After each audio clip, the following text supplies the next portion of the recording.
My name is Ethan Cole, I'm 35 years old, and I live in Austin, Texas.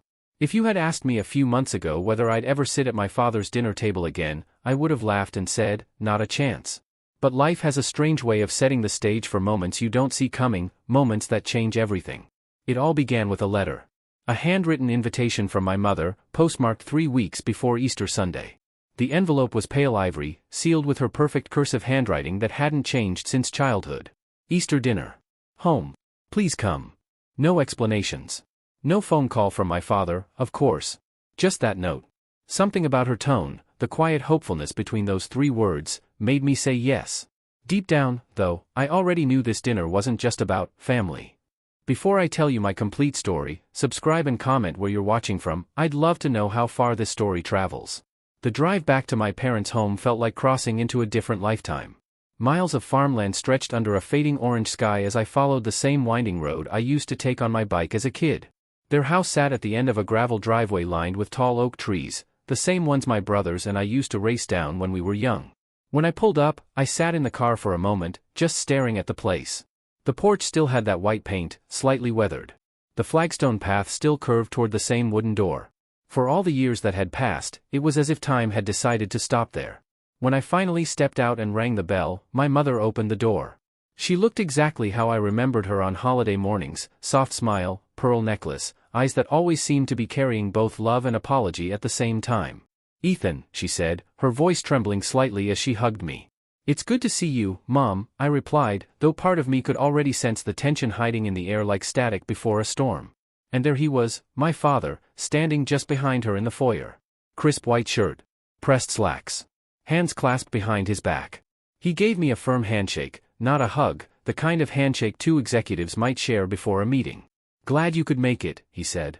His tone didn't sound glad at all. The dining room looked exactly as it had every Christmas and Easter growing up, a long oak table, a silver candelabra flickering in the center, and my mother's best china glinting in the light. My brothers were already seated, Liam, 32, the family's golden boy, and Ryan, 28, the comedian of the group, sharp, smug, and never missing a chance to take a shot at me. Liam leaned back in his chair as I walked in. "Well, look who decided to show up," he said with that rehearsed smirk. "I figured you were too busy running your, whatever it is you do now." Ryan snorted. "Probably a side gig in motivational speeches." I smiled lightly and set my coat over the chair. "I came for dinner," I said evenly. "That's all." Mom, bless her, jumped in to pour the wine, trying to ease the tension, but the room was already split into 2 sides, them and me. The food looked beautiful. Ham glazed in honey, roasted potatoes, green beans, warm rolls that steamed when she opened the basket. But beneath the silverware and polite smiles, there was that familiar current, one I'd felt every time my father and I were in the same room. Years ago, I had left the family company after a bitter fight with him. He wanted control, the old ways, no change. I wanted innovation, ethics, and a future. When I quit, he told me I'd just thrown away my inheritance, my birthright. I told him I'd build something better. And I did. But that night, sitting across from him again, I realized he still believed I was the boy who walked away and failed.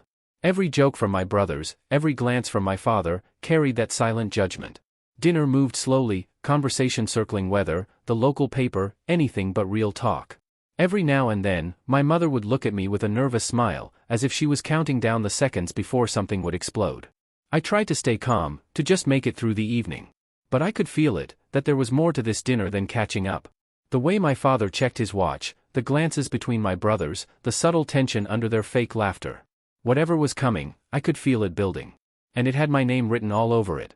By the time dessert came out, my mother's famous pecan pie, my father finally tapped his glass with a fork. The sharp clink cut through the room like a blade. Everyone froze. He cleared his throat and straightened his posture, that same old confidence filling the air. "I have an announcement," he said. Liam's grin spread across his face like he'd been waiting for this exact line. Ryan leaned back, smirking, fork still in his hand. "As of next month," my father continued, "Cole Manufacturing Group will have a new owner." He paused for effect. "I've signed a deal to sell the company to Trident Group, for $80 million. Mom's fork stopped midair. Liam let out a low whistle. Ryan laughed under his breath like it was Christmas morning. My father nodded proudly. "This is the result of decades of hard work. A future secured, for those who've earned it." His eyes landed on me. "You," he said slowly, "will not be receiving a cent from this sale. You walked away years ago. You made your choice. You gave up your place in this family's legacy. Liam chuckled, leaning back smugly. Guess independence doesn't pay as well as loyalty. Ryan grinned. Bet that freedom feels great now, huh? I didn't move. Didn't even blink. I just sat there, my hands folded on the table, studying the face of the man who had always needed to feel like the most powerful person in the room. Mom tried to interject. Charles, maybe this isn't the time. It's exactly the time, he cut her off. We've carried dead weight long enough. This sale marks the future of our name, of our true family. He wanted to humiliate me. He wanted me to feel like the outsider who'd lost everything. But the only thing I felt was calm. Who's buying it? I asked quietly. Trident Group, he replied proudly. They know how to take a company to the next level. It'll be in good hands. Ryan laughed. Unless you somehow own stock in them or something. I smiled faintly. Yeah. Imagine that. My father kept talking about numbers, mergers, and future plans, his voice echoing like a corporate presentation. But all I could hear was the irony in every word, because the Trident Group he was bragging about was mine. The company he built. The company he sold. The company he thought I could never match. He had just sold it, to me. And the best part? He didn't have a clue. The silence that followed my father's announcement sat heavy in the room. The only sound was the faint crackle from the fireplace behind him. He looked so satisfied, like a man who believed he had just won a lifelong game. Liam and Ryan basked in it too, the laughter, the pride, the victory that wasn't theirs but felt like it. But as I sat there, looking at the people who had once been my entire world, I realized something. For the first time, I didn't feel anger. I felt closure coming. I took a slow sip of wine, setting the glass down softly enough to make them look at me. Congratulations, I said quietly. 80 million is quite the number. Trident Group, he replied proudly. They know how to take a company to the next level. It'll be in good hands. Ryan laughed. Unless you somehow own stock in them or something. I smiled faintly. Yeah. Imagine that. My father kept talking about numbers, mergers, and future plans, his voice echoing like a corporate presentation. But all I could hear was the irony in every word, because the Trident Group he was bragging about was mine. The company he built. The company he sold. The company he thought I could never match. He had just sold it, to me. And the best part? He didn't have a clue. The silence that followed my father's announcement sat heavy in the room. The only sound was the faint crackle from the fireplace behind him. He looked so satisfied, like a man who believed he had just won a lifelong game. Liam and Ryan basked in it too, the laughter, the pride, the victory that wasn't theirs but felt like it. But as I sat there, looking at the people who had once been my entire world, I realized something. For the first time, I didn't feel anger. I felt closure coming. I took a slow sip of wine, setting the glass down softly enough to make them look at me.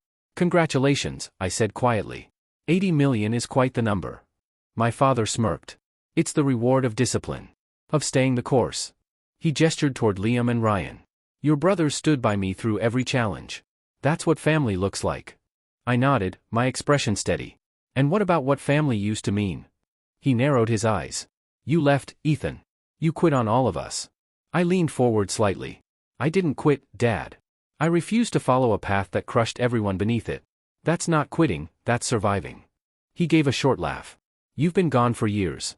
You don't even know what it takes to run a company like this anymore. You're right, I said calmly. I built something bigger. That made him pause. The words hung in the air, heavier than they should have been. Liam frowned. What's that supposed to mean? Ryan snorted. Let me guess, your startup? The one that never made it past the garage stage? Their laughter barely touched me.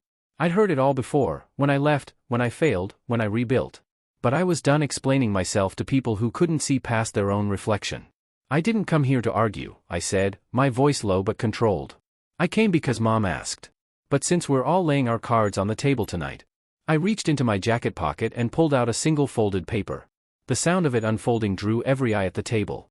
My father frowned. What's that? I placed it gently in front of him. Something I thought you should see. He stared down at the document. It was heavy, clean, formal, the kind of paper that changed lives. He adjusted his glasses and started reading. Liam leaned closer.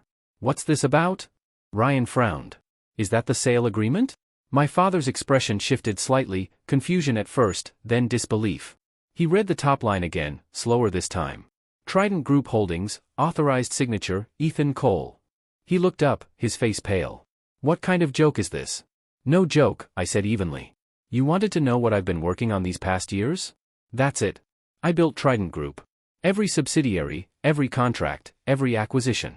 You didn't sell coal manufacturing to Trident Group. I paused. You sold it to me. The words didn't echo. They just landed. Hard. Final. For a moment, nobody moved. My brothers froze, forks still in hand. My mother's eyes widened, her lips parting but no sound coming out. And my father, the man who had built his entire life on control, sat there, completely still. Ryan broke first. That's not possible. Liam shook his head. You're lying. There's no way Dad wouldn't have known. I leaned back, calm as ever. Every layer of the transaction went through shell entities and private intermediaries. Every signature came through Trident's board, which I chair, quietly. I made sure no one could trace it until the deal closed. My father's voice was low, almost unrecognizable. You planned this? For years, I said. Not out of revenge. Out of principle. You told me I'd never survive without your name. You were wrong. The air in the room thickened. Mom pressed a trembling hand to her mouth. Ethan.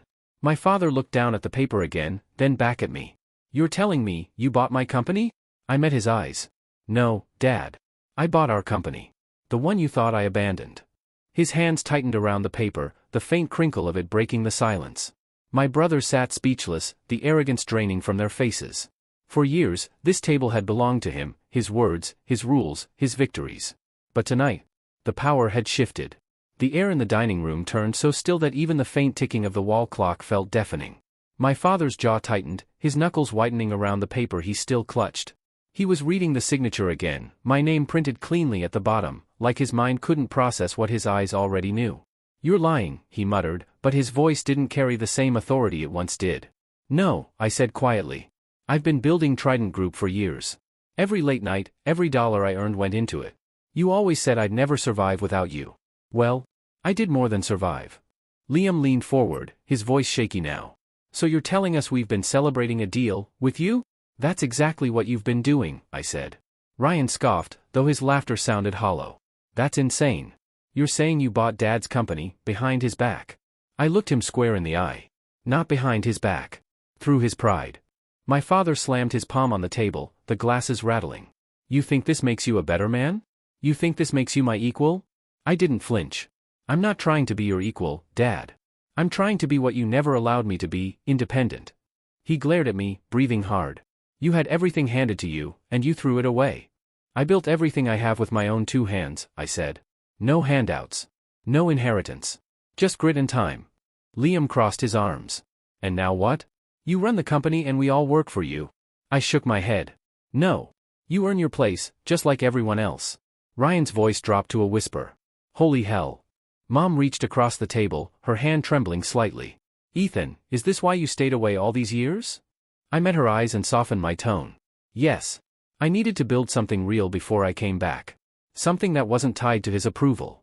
My father's voice cracked through the air again, low and cold. You've always wanted to prove me wrong. All this time, you were just waiting to humiliate me. I exhaled, slow and steady. No, Dad. I didn't buy the company to humiliate you. I bought it so it wouldn't be destroyed by your ego. His eyes flickered, a mixture of anger, confusion, and disbelief. He leaned forward, elbows on the table. You think you know what it takes to lead? You've been gone. You have no idea what this world demands. Maybe not your version of it, I replied. But I know what it takes to build something that lasts, something that values people as much as profit. For the first time, he didn't have an immediate response. He just stared at me, and I could almost see the calculation behind his eyes, the quiet war between his pride and the truth sitting in front of him. Liam's voice broke the silence. So what happens now? I turned toward him. What happens now is choice. You can stay and work with me, no special treatment, no shortcuts. You'll be judged like everyone else. Or you can walk away and build something of your own. Ryan gave a nervous laugh. You really flipped the table, huh? I smiled faintly. No. I just pulled out my own chair. Mom exhaled, tears gathering in her eyes. You've grown into everything your father couldn't see. I glanced toward her, and for a second, the tension cracked. The corner of her mouth lifted in a faint smile, pride mixed with pain. She had seen every argument, every slammed door, every disappointment between us. And now, she was seeing the balance shift. My father finally leaned back, his voice quieter. You think you've won something here, Ethan. But you'll learn soon enough, power isn't the same as respect. I'm not after power, I said. I'm after peace. He looked at me, his expression unreadable. Then, slowly, he stood. His chair scraped against the hardwood floor as he straightened his cuffs. If you think this makes you the man of the family, he said, you're mistaken. You may have bought the company. But you'll never buy me. I rose too, meeting his gaze head on. I never wanted to. I just wanted to be free of your shadow. He gave one sharp nod, not of agreement, but of finality, and walked out of the room. The sound of his footsteps faded down the hallway until only the soft crackle of the fire remained. No one spoke. Not Liam. Not Ryan. Not even Mom. The silence was different now, heavier, but not hopeless. I looked down at the signed agreement still lying on the table. The paper that symbolized every sleepless night, every doubt, every moment I almost gave up. And in that silence, I realized something. I didn't just buy back a company. I bought back my place at this table. The house was quiet after my father left the dining room. The kind of quiet that only comes after something irreversible. The fire still flickered in the hearth, casting warm light over the faces of people who had just watched everything they believed about our family turn inside out. Liam stared down at his plate, tracing the rim of his glass with one finger. Ryan leaned back in his chair, arms crossed, eyes fixed on the flames. And my mother, she sat perfectly still, her hands folded in her lap, her gaze soft but distant, like she was finally letting years of tension go. For a long moment, none of us said a word. Then Mom spoke, her voice low but steady. You could have told me, Ethan. I know, I said. But if I had, you would have tried to stop me, or Dad would have found a way to shut it down. I needed to see it through on my own. She nodded slowly, a faint, knowing smile tugging at her lips. You always were stubborn. I smiled back. Guess I learned from the best. Liam finally looked up, his voice quieter than I'd ever heard it. So what happens now? Are we supposed to just pretend this dinner never happened? No, I said. We move forward, but things will be different. The company will be run the right way this time. Fairly. Merit-based. No more family politics. Ryan gave a short laugh, the kind that carries both disbelief and reluctant respect. So, if I don't pull my weight, I'm out? I nodded. Same rules for everyone. You bring value, you stay. If not, you build your own future, just like I did. He leaned back again, shaking his head, but the sarcasm was gone. Damn. You really mean it. I do, I said simply. Mom began gathering plates, breaking the tension with quiet motions. I stood to help her, taking a stack from her hands. As we moved to the kitchen, she said softly, he'll need time. I know, I said. I'm not trying to erase what he built. I'm trying to make sure it lasts. She looked at me for a moment, pride shining through the sadness in her eyes. He may never say it, but he'll respect what you did, one day. When I walked back into the dining room, Liam was still seated, his expression different now, less arrogant, more thoughtful. You really pulled this off, he said, almost to himself. I didn't think you had it in you. You'll see it for yourself soon enough, I said. The transition starts next week. Ryan gave a quiet whistle. Guess you were playing a long game. It wasn't a game, I replied. It was about building something real. Something that mattered. Liam hesitated, then asked, so you're not tearing everything down? No, I said. I'm strengthening it. But I'm not carrying anyone just because of blood. If you want to stay, earn your place. He nodded slowly. Fair enough. The rest of the evening passed in the kind of fragile peace that comes only after a storm. Mom brought out coffee and cookies, though none of us really touched them. The tension had shifted into reflection, quiet, uncomfortable, but honest. When it was time to leave, Mom walked me to the front door. She hugged me tightly, holding on a moment longer than usual. I'm proud of you, she whispered. Thanks, Mom, I said, my voice catching slightly. That means more than you know. She smiled faintly.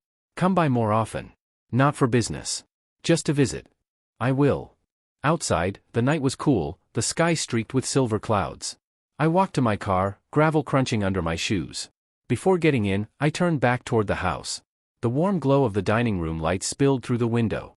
I could see my brothers still sitting at the table, their heads bowed, deep in thought. For the first time in years, I didn't feel like an outsider in my own family.